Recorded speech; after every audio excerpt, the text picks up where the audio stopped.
Time that summer, my father broke down and called my mother at Michael's house.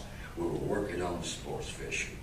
The hole we would never adequately repair made the hole look cannon shot.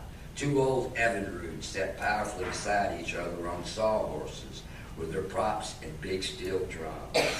Certain nights my father filled the drums with water and started the engines and smiled at their grumbling. Black oil bubbles surfaced and burst into colors, and he would stare at them as if he could divine them. Soon he'd amble inside and pick up the phone. When the big boat had a canvas top we sometimes sat under when a quick rain caught us working late.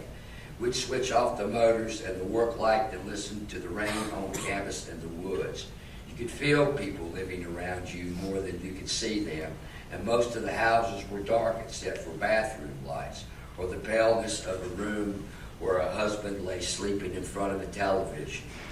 Now and then someone came to the back door to study what they could see of the weather, and at the first mention of lightning, our nearest neighbor would scream for her kids to get out of the bath.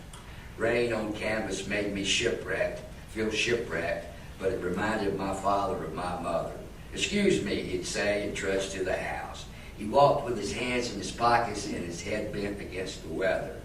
I left him alone to call my mother because I didn't want to hear him beg.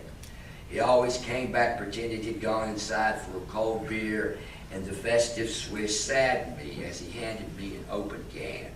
He explained I should watch out for the stuff. It could get the best of anyone, he said, and I never knew if he were talking about drinking or what had transpired on the phone. When the rain quit, we'd work and talk. "When your mother comes to her senses, Richard, you'll have to help her put this summer behind her. What we'll do is move to Oneonta like colonists and start things over." "Those guys got lost," I pointed out. "Why the hell do you think they call it the Lost Colony? Besides, we're never going to move to Oneonta. I'd gotten tired of its crazy dreams. You've got to put this behind you, Richard." Then my father patted the sports fisher's hull. "We've rounded the Cape once before. When we get this baby in shape, we'll do it again." Rounding Cape Hatteras was my father's way of reminding me that we were hewn from tough stock. In better times, my father and I had once chartered a boat to troll for king mackerel past the shoals. The sea had been so rough that day that even the captain had taken a healthy swig of my father's whiskey. I listened to my father sand the sports fisher's hull, remembering how we had safely crossed rough water.